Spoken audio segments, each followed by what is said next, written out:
Hi, welcome back. I was very busy this week, and I actually watched this movie, The Brotherhood of Satan, a full week ago, but I didn't get a chance to make the video until now. The Brotherhood of Satan is pretty interesting. First of all, it's a Columbia release, which means it's a mainstream Hollywood release. Although it wasn't produced by Columbia, it was produced by L.Q. Jones, we'll talk about in a minute, but Columbia did not release any horror films in 1970. I haven't watched everything from 1969. I know Columbia released a few foreign horror films in 1968, including some Mexican films featuring Boris Karloff, some of which we already talked about, and also some British horror films. But this is the first American Columbia horror release that I know of since probably the mid-60s when they were doing William Castle films. Now, there might have been some other ones that I haven't found yet, but it's definitely the first one in the 70s. Now, L.Q. Jones didn't have a super long career, but he wrote and produced this movie, and he also starred in it. He played the sheriff. We'll talk about the plot in a minute. Before he did Brotherhood of Satan, he produced one other horror film, which is this one, The Witchmaker. And unfortunately, I did not get a chance to watch this yet, although it looks pretty interesting. And after watching The Brotherhood of Satan, I do think I will check The Witchmaker out soon. So, The Brotherhood of Satan, pretty interesting and unique plot, and it's a well-done film. The basic premise is this family from California was on vacation, and they are driving home from wherever they were, and they drive through New Mexico, and they need to get gas, and they end up stopping in this little town, and then they are met with very stressed, very tense townspeople. Why are they so stressed? Because a supernatural force has fallen over the town and won't let anyone leave or come in, and it has been this way for 3 days. Actually, at the beginning of the movie, you see some people trying to leave, and you see a little toy tank, and then you see a little video clip of a toy tank, and then it turns into a life-size tank crushing the car with the people inside. You don't know why this is happening. I assumed it was some kind of army thing at first, but you find out later that it's like the supernatural power that turns the toy tank into a real tank and then crushes the people. So anyway, the deal here is that a satanic cult has come to the town, and they've put some kind of curse over the town so that no one can come or leave. I'm not going to say anything more before I give you the little spoiler alert. So that's basically what's happening. Before we go into spoilers, even though it came out later, at first it kind of felt like a Texas Chainsaw Massacre type vibe, which was interesting to me since that hadn't come out yet. This is the first movie that I've seen where it features people driving and getting stuck in a weirdo small town and then bad stuff happening. Texas Chainsaw did that in 1974, and then a lot of movies after that did that. There's The Hills Have Eyes, Motel Hell, tons of them. Those two come to mind like right away. There's tons of them, really. Wrong Turn, which came out later. House of a Thousand Corpses.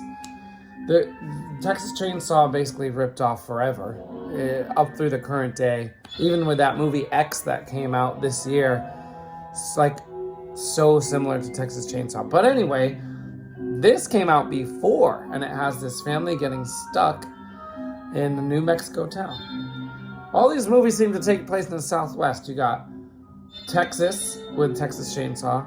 I think The Hills Have Eyes is either Arizona or New Mexico. This one's New Mexico. X is Texas. Wrong Turn, I don't know where that one takes. It's in a forest, so maybe not the Southwest. Motel Hell, I think, might be Texas also. It's definitely southernish. They're making chili, right? They're making chili in that movie out of people. But anyway, I give this one an 8 out of 10. It's very unique, well done, good acting. The production value is fairly high. I don't think it had Columbia money, but it was good enough for Columbia to distribute it. Maybe they did help out. It's hard to find exactly all the money, financial info on these things. So I give it an 8 out of 10. I suggest you watch it. This one, if you want to stream it, you got to pay $4 to rent it. You can rent it on many different platforms. All right, so some spoilers and some discussion of the interesting plot points for those of you who have seen the movie or just don't care to see the movie. So basically, you don't find this out till the very end. So really, don't watch this if you haven't watched the movie yet. But what's going on here is there's this group of Satanists, and unlike in some movies where you have a satanic cult that may or may not actually be aided by Satan, this satanic cult has supernatural powers. And like Satan exists and is helping them. They're his children and so on. They've been alive for hundreds and hundreds of years. And every 60 years or so, when they're in their 70s, the people go to a random town, or seemingly random town, and they find children, and each one of the Satanists gets a child and then puts his or her soul into the child and then gets a new life, basically. But their mind is the same. So you have, it's weird because you have all these senior citizens that are evil and having parties, like debaucherous parties. And they mentioned that 60 years previous, they were in Paris and they abducted and possessed a bunch of children in Paris. And it's been a cycle that's been going on and on. So I thought that was really interesting. Kind of like Rosemary's Baby, which came out 3 years earlier. But Rosemary's Baby, you don't really know if the Satanists have any power or if they're just like cuckoo people. There's a satanic cult and, something happens with the baby in Rosemary's Baby, But you don't really know. In this one, crazy stuff is going on. The tank thing at the beginning kind of lets you know crazy stuff's going to happen. There's also a point where you have they have a toy of a warrior, a swordsman on a horse, and then the swordsman, a real life-size swordsman on a horse manifests and rides through the town and cuts this guy's head off, which was sick. Wasn't really expecting to see that. Although there was some gore at the beginning, it was still gore, crushed people in this room, no one was moving around. But when this guy gets his head cut off, it's pretty cool, action shot. So that happens. There also is a lot of time spent on the satanic rituals. In fact, there's so much time spent depicting the satanic rituals, and they go very in-depth, that I'm wondering if Satanists made this movie. I mean, probably not, because Columbia released it, but there's so much detail in the ritual portions of the film, and I don't know how many minutes. This movie's an hour and a half long, and I mean, there's at least 20 minutes of satanic ritual, not all at once, maybe half an hour. It's really important. Also, since we're talking about spoilers here, it's pretty cool that the doctor of the town is actually a Satanist, and he's the satanic leader. He's the one that seems to have the most direct contact with Satan. Also, this poster is pretty cool. The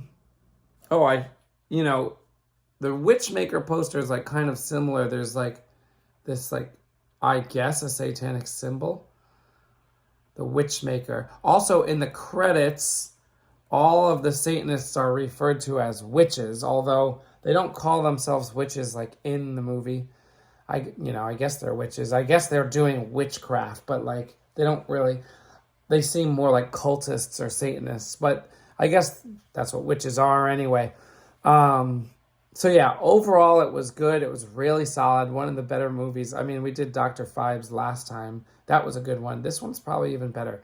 So that's two like solid good movies in a row, which is kind of rare for the way I'm doing things, just hitting every single horror film there is. But I guess they're both mainstream movies, and especially in these times, the mainstream ones were usually better. Production qualities and acting quality is so much better, and the effects are better. So anyway, that's that. We're going to hope to get you another video in less than a week if all goes according to plan. See you next time.